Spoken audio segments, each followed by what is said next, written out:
나의 기쁨 나의 소망 되시며 나의 생명이 되신 주 밤낮 불러서 찬송을 드려도 늘 하신 마음 뿐일세 나의 사모하는 선한 목자는 어느 고타운 동산에 양의 무리와 늘 함께 계셔서 기쁨을 함께 하실까 길도 없이 거친 넓은 들에서 갈 길 못 찾아 애쓰며 이리저리로 헤매는 내 모양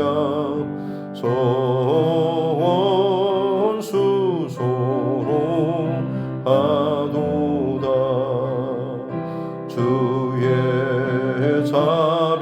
자비롭고 화평한 얼굴 모든 천사도 반기며 주의 놀라운 진리의 말씀에 전시가 와닿아도다 나의 진정 사모하는 예수님 음성조차도 반갑고 나의 생명과 나의 참 소망은 오직 주 예수 뿐일세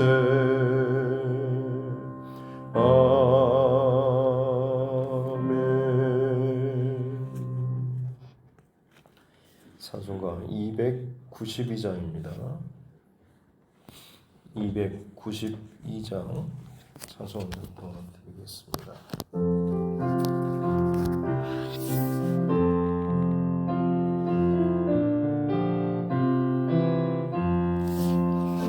주 없이 살 수 없네 대인의 구주여 그 귀한 보배 피로 날 구속하소서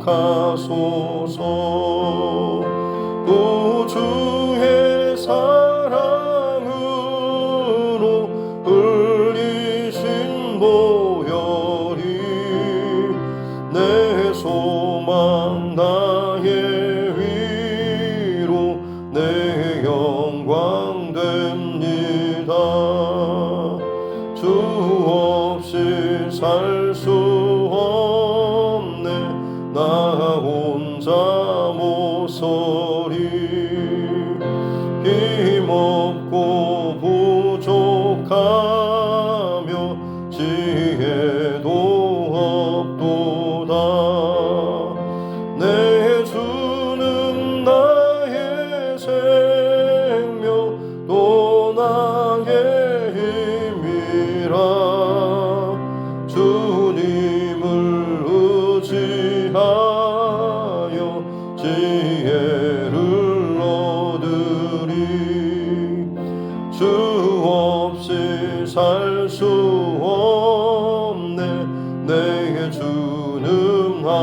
하신다. 내 영의 깊은 간구 마음의 소원을 주밖에 나의 마음 네 알아주리요. 내 마음 위로하사 평온케 하시네. 주 없이 살 수 없네. 세월이 흐르고 이 깊은 고독 속에 내게 생명 끝나도 사나운 풍랑일 때 날 지켜주시니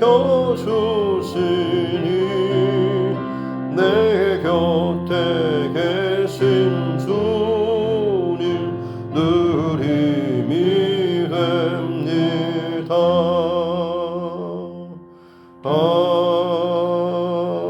아멘.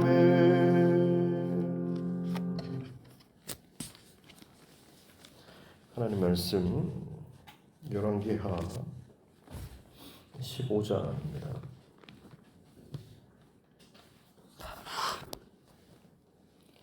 열왕기하 15장 1절부터 16절 말씀까지입니다.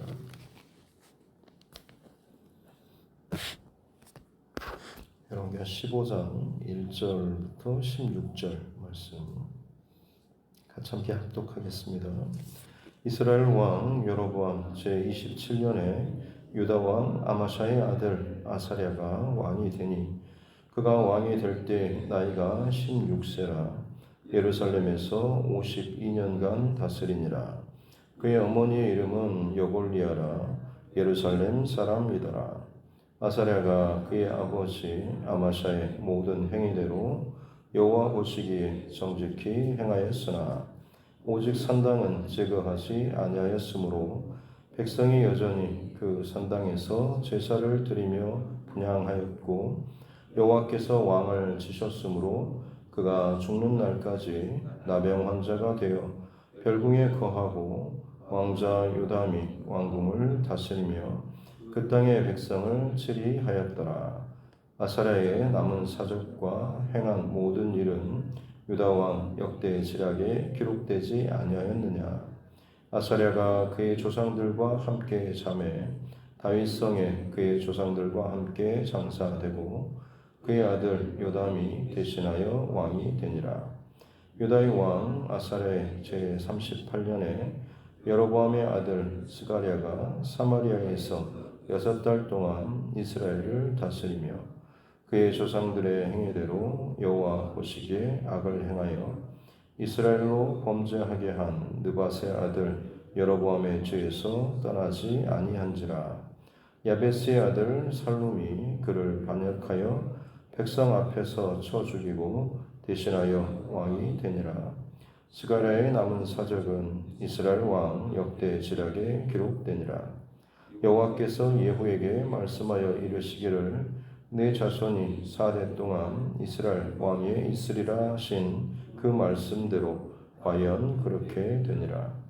유다 왕 우시야 제39년에 야베스의 아들 살룸이 사마리아에서 왕이 되어 1달 동안 다스리니라. 가디의 아들 므나헴이 디르사에서부터 사마리아로 올라가서 야베스의 아들 살룸을 거기에서 쳐 죽이고 대신하여 왕이 되니라. 살룸의 남은 사적과 그가 반역한 일은 이스라엘 왕 역대 지략에 기록되니라.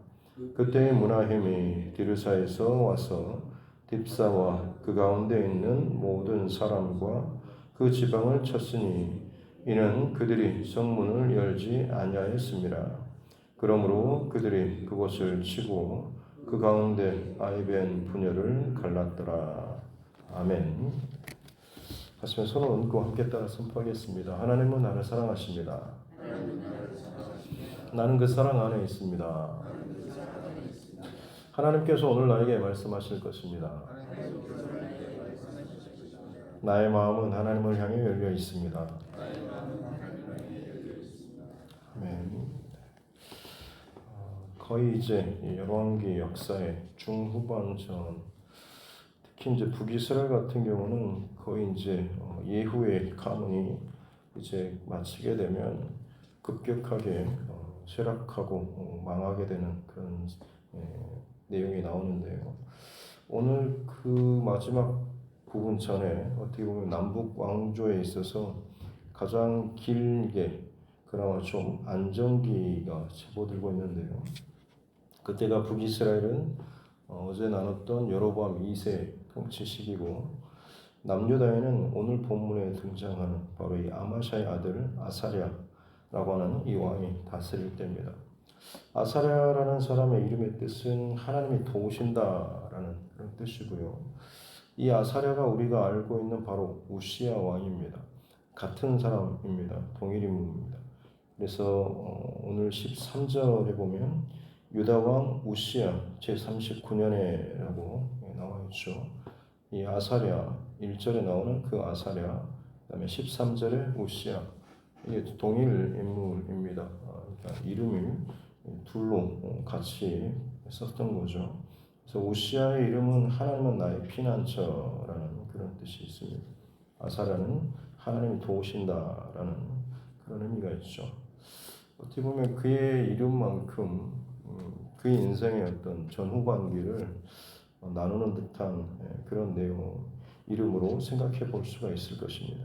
그래서 이 아사랴는 2절에 보니까 16세에 왕이 되어서 예루살렘에서 52년간을 다스렸다고 나오죠. 거의 남쪽 유다에서는 다윗보다 더 오래죠. 다윗은 40년 통치했으니까요. 52년 통치면 거의 최장기인데, 나중에 남유다가 망할 때 제일 마지막 왕, 그 왕이 55년을 통치하게 되고, 그다음에 52년은 거의 한 두 번째로 오랫동안 다스렸다라고 볼 수가 있겠습니다.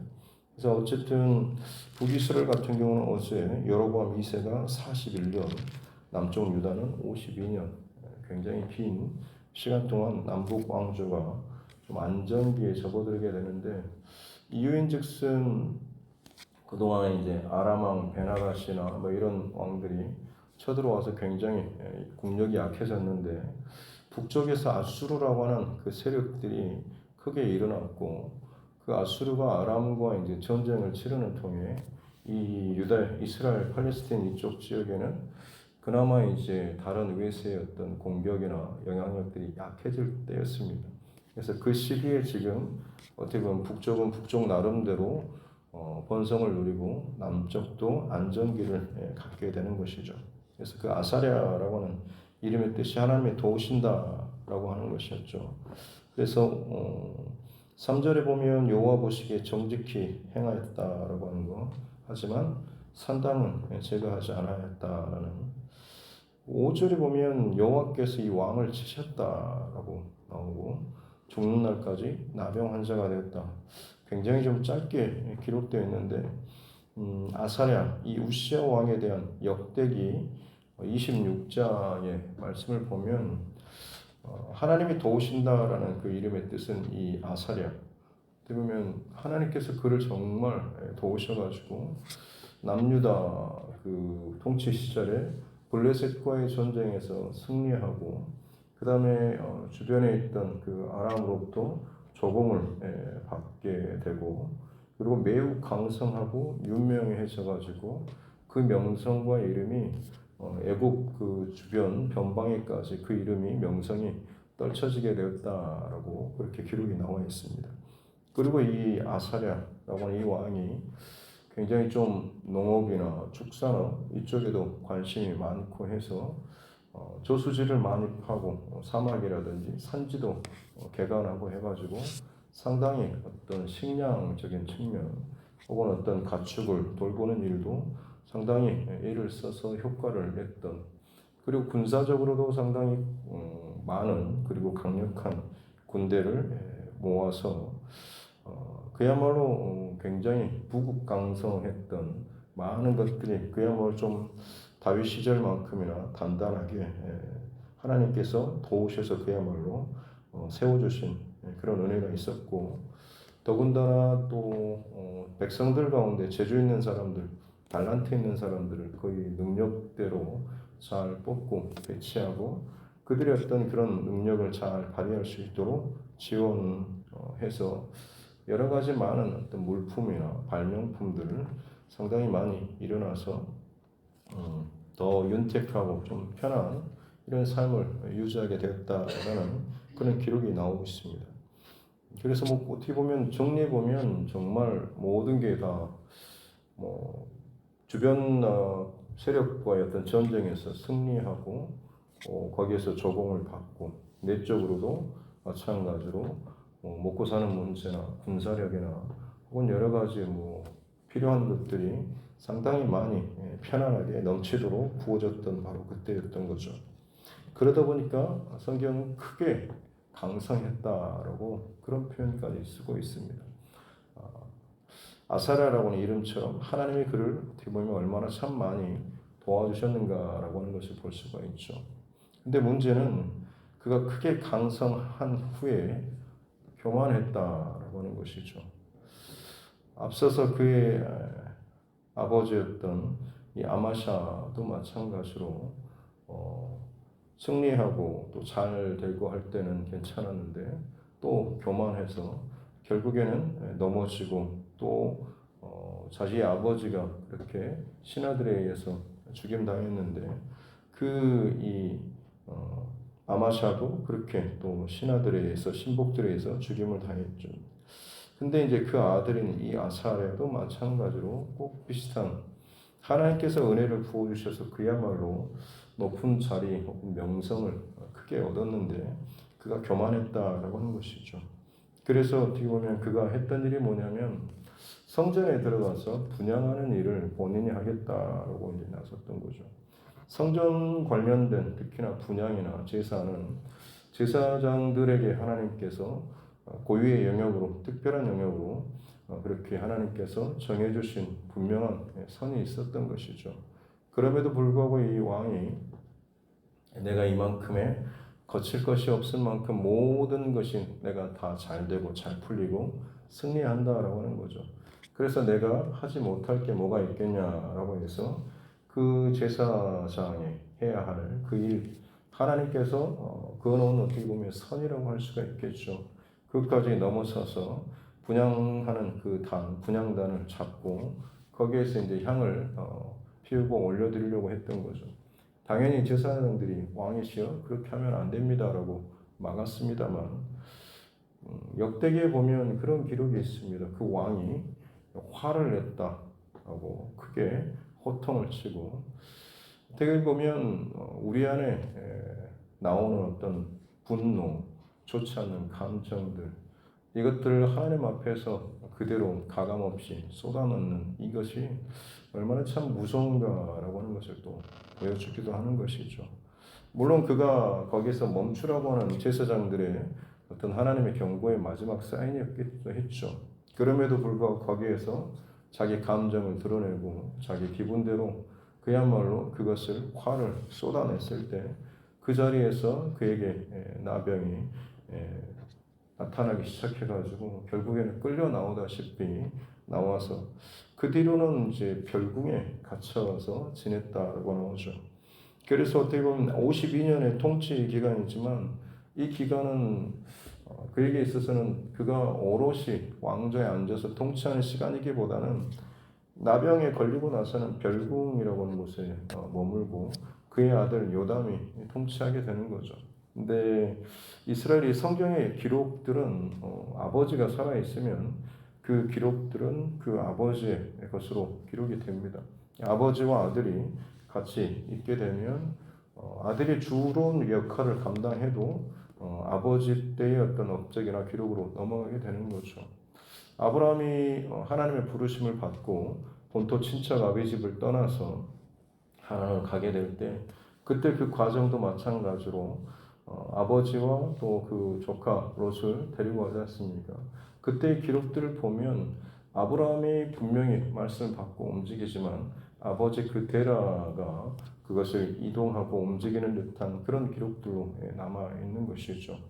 오늘 본문에서도 마찬가지로 아사랴가 나병에 걸리고 그리고 나서 별궁에 머물긴 했지만 대신 아들이 통치하긴 했지만 그 기간조차도 이 아사랴가 죽기까지 그 시간을 아사랴의 통치 기간으로 잡아준 거죠.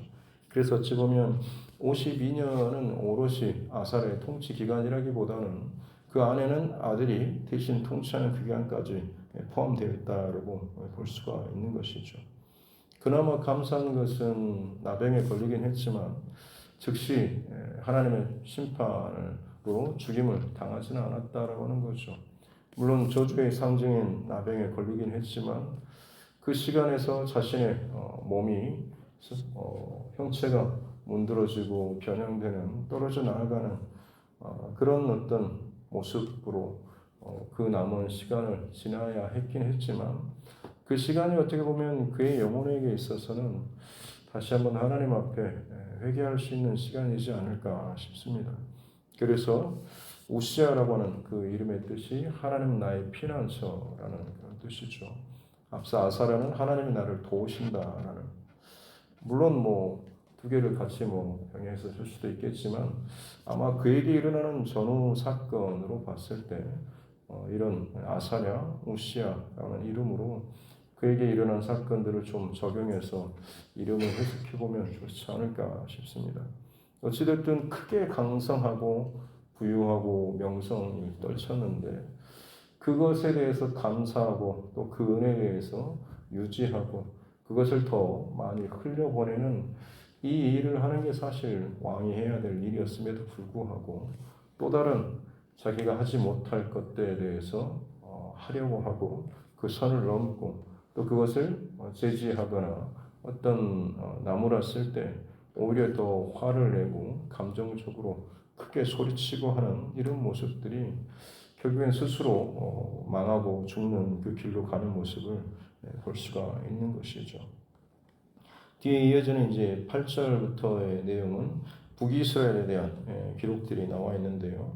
보면 아사랴, 남유다의 아사랴가 38년 통치하던 그때에 여로보암의 아들, 여로보암 2세죠. 2세의 아들 스가랴가 사마리아에서 6달 동안, 왜냐하면 반역 사건이 일어났던 것이죠. 그래서 10절에 보면 야베스의 아들 살룸이 반역을 해서 바로 그 스가랴를 쳐서 백성들 앞에서 쳐 죽이고 대신하여 왕이 되었다라고. 그래서 12절 말씀에 보면 여호와께서 예후에게 말씀하여 이르시기를 내 자손이 4대 동안 이스라엘 왕에 있으리라 하신 말씀 그대로 과연 그렇게 되니라라고 하는 이 내용이 기록되어 있습니다. 예후가 아합의 그 가문 남북 왕조에 뿌려진 모든 씨를 얼마나 철저하게 진멸하고 뽑아내고 다 멸했지 않습니까? 그래서 하나님께서 거기에 대한 축복으로서 내 후로 왕위가 4대까지를 보장되었죠. 한 가지 아쉬운 점은 그것은 어떻게 보면 최소한입니다. 최대까지는 훨씬 더 열려있죠. 하나님께서 복을 주시되 하나님 말씀에 순종하고 따르는 자에게 주시는 복은 천대까지 복을 주시지 않습니까? 그러나 악인에게는 3, 4대 이르면 끊어지고 망하리라고 말씀하시죠. 예후에게 지금 주신 그 4대까지는 사실은 최소한의 축복, 더 훨씬 더 많은 그 문들이 열려 있었음에도 불구하고 스스로 어떻게 보면 닫혀진 그런 모습을 보이는 것이죠. 왜냐하면 그가 하나님의 길, 또 다윗의 길이 아니라 북이스라엘 여로보암의 그 길로 갔기 때문에 그렇다라고 하는 것이죠. 하나님 앞에 크게 헌신하고 바른 어떤 대단한 업적과 흔적과 순종, 간증의 사건도 있죠. 그가 그렇게 진멸하고 할 때마다 여호와께서 말씀하신 그 말씀이 응해졌다라고 자기 입으로 그렇게 고백하고 했던 사람이 예후 아니겠습니까? 그렇다고 한다면 하나님께서 3, 4대까지, 4대까지 내 대가 무너지지 않으리라라는 말씀을 하셨으면 그 말씀이 담고 있는 그 의미에 대해서 예후는 분명히 잘 알았을 것이고 그렇다고 한다면 만약 그의 대를 쭉 이어서 하나님 앞에 복을 얻기를 원하면 계속해서 바른 중심과 원칙으로 가르치고 본을 보였어야 했는데 사실 그러지 못했다라고 하는 것이죠.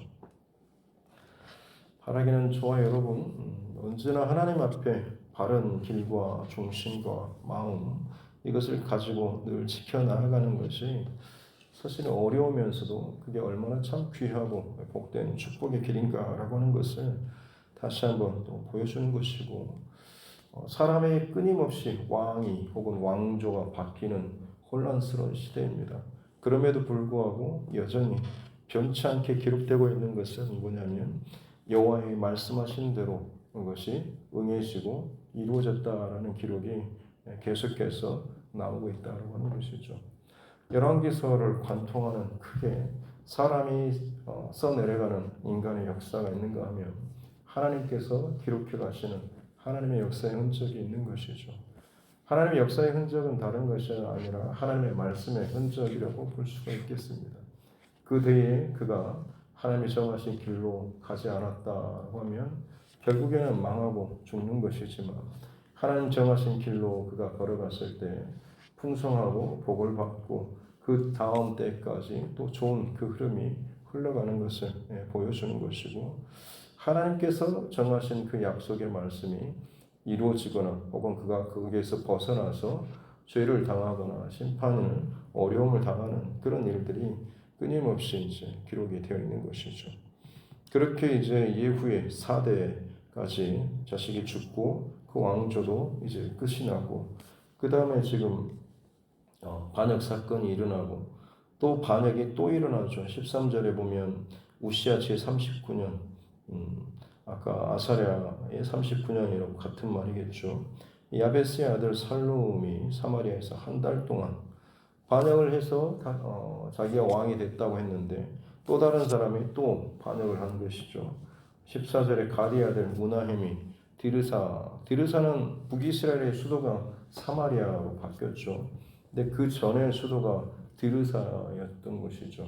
그 출신인 이 무나헴이 또 반역 사건을 일으켜서 이 살롬을 또 쳐 죽이는 이 무나헴은 굉장히 잔인한 사람인 거죠. 그래서 16절에 보면 딥사라고 하는 성인데 아마 위치상으로는 좀 이 사마리아 성에서 좀 멀리 있던지 아니면 정확하지는 않지만 지금 이 반역 사건에 동참하지 않고 좀 반대편에 섰던 그런 성읍이지 않을까 싶습니다.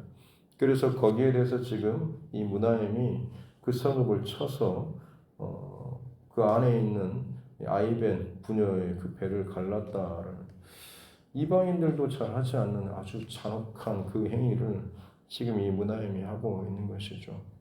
북이스라엘의 그 악한 왕조의 그 흐름이 얼마나 더 악하게 꼬이게 그리고 잔인하게 흘러가는가라고 하는 것을 보여주고 있는 것이죠.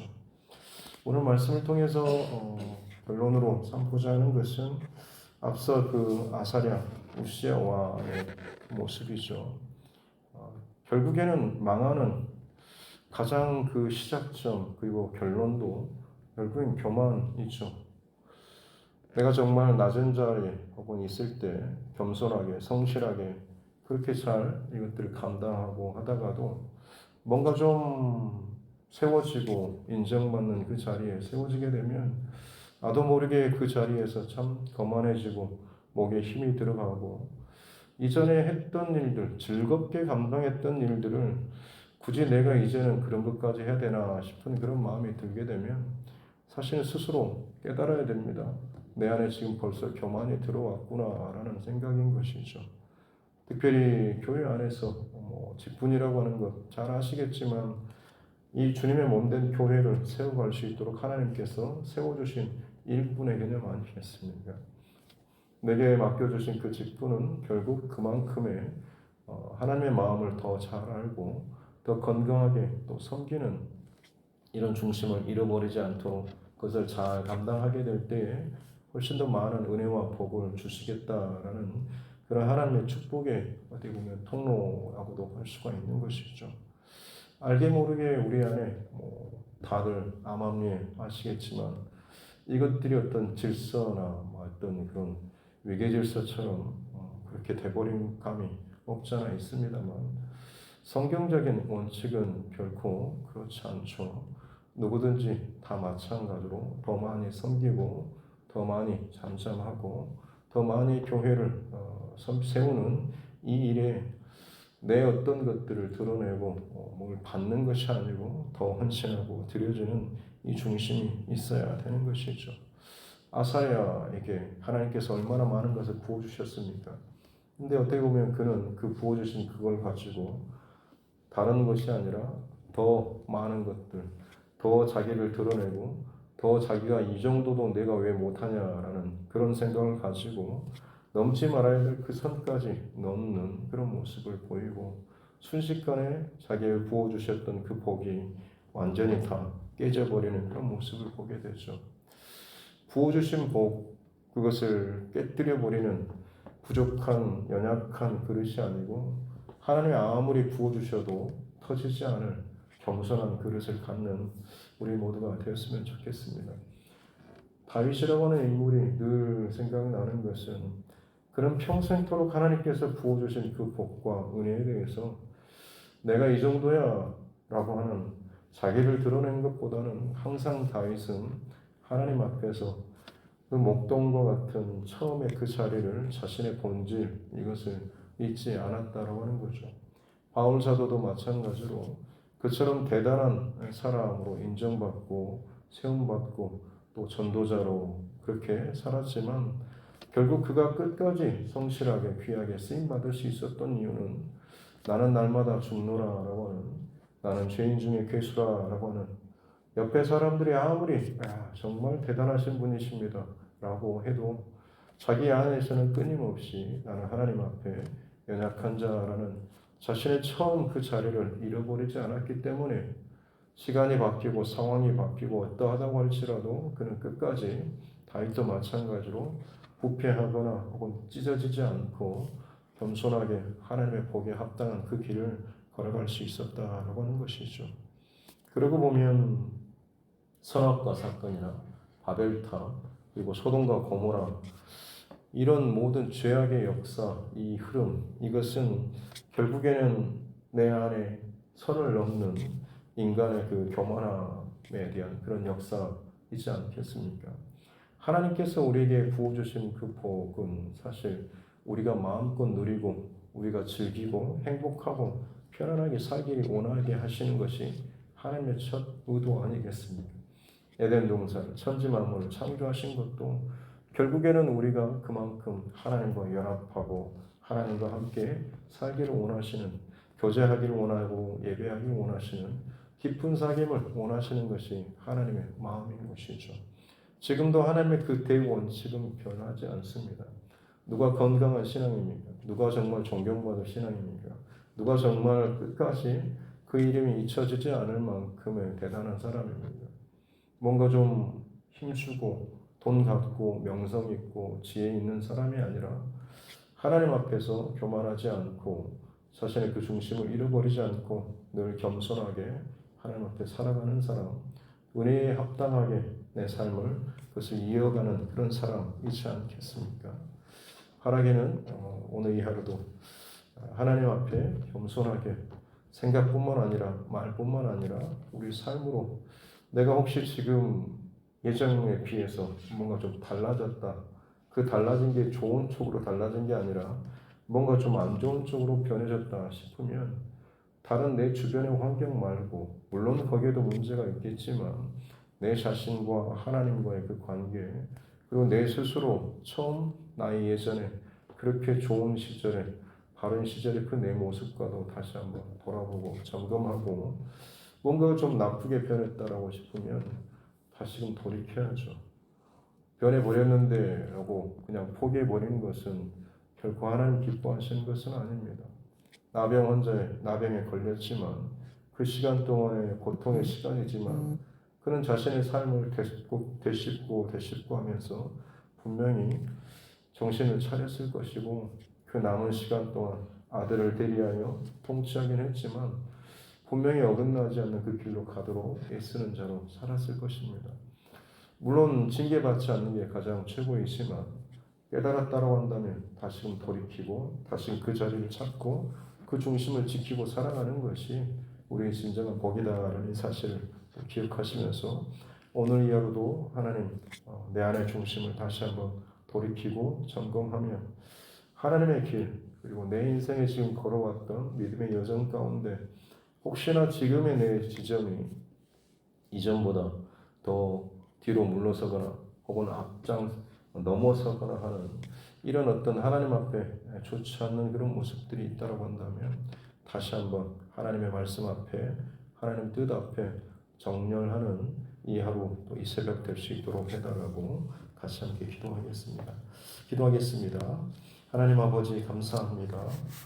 귀한 새벽 깨워주시고 말씀으로 이 하루를 시작합니다.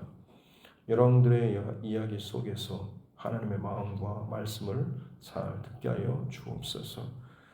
화려하기도 때로는 정말 지저분하기도 정말 어떻게 이런 일조차 있을까 싶을 정도의 그 많은 일들 그러나 결국 그 모든 것의 시작은 사람의 욕심과 교만에서부터 시작되고 어긋났던 것을 늘 기억하게 도와주시고 더 지저분하고 악에 더해져가는 각자의 자기의 어떤 중심과 자기 의가 더해져가는 세상이 있지만 그것들은 계속해서 관역을 빗나가지만 행복하고 감사와 은혜의 열매를 맺지 못하지만 여전히 하나님의 말씀은 말씀대로 과연 그렇게 되어지는 이것들을 잘 발견하게 하여 주옵소서.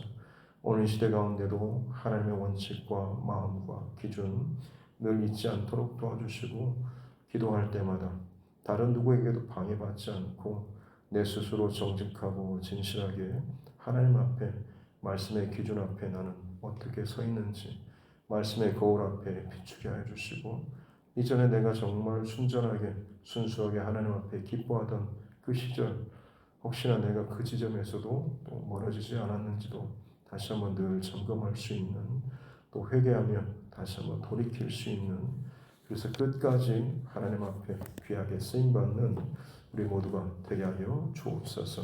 감사드리며 거룩하신 우리 구주 예수님의 이름으로 기도드립니다. 아멘. 하늘에 계신 우리 아버지, 아버지의 이름을 거룩하게 하시며 아버지의 나라가 오게 하시며 아버지의 뜻이 하늘에서와 같이 땅에서도 이루어지게 하소서. 오늘 우리에게 일용할 양식을 주시고 우리가 우리에게 잘못한 사람을 용서하여 준 것 같이 우리 죄를 용서하여 주시고 우리를 시험에 빠지지 않게 하시고 악에서 구하소서. 나라와 권능과 영광이 영원히 아버지의 것입니다. 아멘. 주신 말씀 붙잡고 또 교회와 주중과 여러분 각자의 기도 제목과 세계 열방을 위해서도 같이 함께 기도하기를 원하고 또 그 가운데 수고하고 헌신하는 우리 많은 전도자들 또 선교사 그 가정들을 위해서도 우리 믿음의 교우들 또 특별히 육체 연약감 가운데 있는 우리 환우분들 우리 자녀들과 다음 세대를 위해서도 그리고 하나님께서 내게 붙여주신 영혼 구원의 대상자들을 위해서도 또 오늘 또 설방 예배를 위해서도 같이 함께 기도하겠습니다. 하나님 아버지 감사합니다. 귀한 더 새날을 주시고 하나님 앞에 예배할 수 있는 은혜를 더하여 주시니 감사합니다. 하나님 도도하게 흘러가는 세계의 수많은 역사 이 땅의 인류의 역사들 겉으로는 때로는 화려해 보이고 대단해 보이고 뭔가 진보하는 것처럼 보여지지만 하나님 보시는 것은 세상의 과학이 발달하고 지혜가 발달하고 생각이 윤택해지고 뭔가 새로운 것들이 발명품들이 드러나는 것이 아니라 그 시대를 살아가는 사람의 그 사람의 사람의 그 마음, 그 영혼의 상태, 죄 앞에서 사람이 어떻게 반응하는지 그 죄에 얼마나 미혹당하는지 그렇지 않은지를 하나님께서 각 시대 가운데 각 사람을 바라보는 하나님의 기준인 줄 믿습니다. 주님 에덴 동산으로부터 지금까지 수많은 사람들이 각자 자기 앞에 놓여진 선악과와 같은 죄의 유혹 가운데 때로는 넘어기도 하고 선을 넘어서기도 하면서 그 영혼이 죄 가운데 사라지도록 오를 정도로 끊임없이 그 길이 최선인가 하며 그 제약된 그 모습에도 불구하고 예수 그리스도의 십자가 은혜를 발견하고 다시금 항복하고 돌이켜서 십자가의 은혜를 다시 한번 살아가는 나는 부정하고 죄인된 과거와 정신과 모습이 있습니다만 예수 그리스도의 십자가의 의와 그 도로 나를 덮어주셨을 때 우리 하나님께서 나를 의롭다 칭해주시는 그 귀한 은혜를 기억하며 사는 우리 모두가 되게 하여 주옵소서. 하나님 오늘 이 시대를 살아가는 너무나 많은 것들이 부유하고 또 넉넉하고 또 화려한 편안한 시대를 살고 있습니다. 그럴수록 내 영혼의 중심을 세상의 중심을 혹은 내 시선을 혹은 세상을 향해 또 있지는 않은지 하나님 앞에서 나의 영적 좌표와 나의 영적인 상태, 컨디션들 늘 잘 점검하는 우리 모두가 되게 하여 주옵소서. 혹여나 내게 부어주신 은혜와 복으로 말미암아서 교만하거나 자만하거나 거만하지 않게 해주시옵소서. 교회에서 귀한 직분을 세우셔서 하나님께서 일꾼으로 세워주신 것을 그에 합당한 더 수고하고 더 사랑하고 더 죽어주고 더 섬기는 본을 보이라고 하나님께서 세워주신 귀한 직분인 줄 믿습니다. 교만하지 않게 도와주시고 더 낮은 자비로 더 겸손하게 감당하는 자 되게 해주시고 그 낮은 곳으로 오신 예수 그리스도의 그 마음과 섬김과 그 지혜를 우리가 그 낮은 자리에서 발견할 수 있는 우리 모두가 되게 하여 주셔서 이 교회 안에 정말 건강한 이 흐름들이 계속해서 우리 세워주신 직분자들 통하여서 잘 막힘없이 흘러가게 도와주옵소서. 그렇습니다. 하나님 일하시는 또 하나님 운행하시는 이 모든 흐름과 교회를 세워가시는 과정 가운데 막히는 걸림돌 되지 않도록 도와주시고 끊임없이 하나님 앞에 겸손하게 나를 쳐서 걱정시키며 우리 안에 우리 교회 안에 하나님께서 행하시는 그 큰 흐름 또 하나의 마음으로 세상을 두드려 나아가는 이 귀한 또 사역과 일들 가운데 함께 동참하고 함께 기뻐하고 함께 헌신하고 함께 그 길을 걸어나가고 흘러갈 수 있는 귀한 마음과 중심을 허락하여 주옵소서. 내가 원하는 것 혹은 내가 좋아하는 것이 아니라고 할지라도 거기에 대해서 하나님 다른 마음이 아니고 그럼에도 불구하고 하나님께서 이 교회에 또 흘려보내시는 세워가시는 그 하나님의 일하심의 손길 가운데 기꺼이 순종하고 따라갈 수 있는 겸손한 마음을 주시고 그로 말미암아서 하나님께서 내 영혼을 채워주시는 귀하고 아름다운 또 결론과 열매들 함께 또 먹고 마시고 누리면서 그야말로 이 교회 안에 평강과 기쁨과 또 은혜의 또 삶이 이어져 나아갈 수 있는 복을 허락하여 주옵소서. 믿음의 여정을 걸어가는 동안 때로는 인내의 시간을 걸어가고 기도의 시간을 통과할 때도 있지만 그 순간순간마다 하나님께서 함께 하시는 형통의 은혜가 있기에 고난과 어려움의 시기라고 할지라도 감사의 고백이 우리 가운데 잊혀지지 않고 떨어지지 않을 줄로 믿습니다. 그러하게 하나님 내 입술에서 내 삶 속에서 감사의 고백이 없고 즐거움과 은혜의 고백이 없는 것이 결국에는 내 영혼이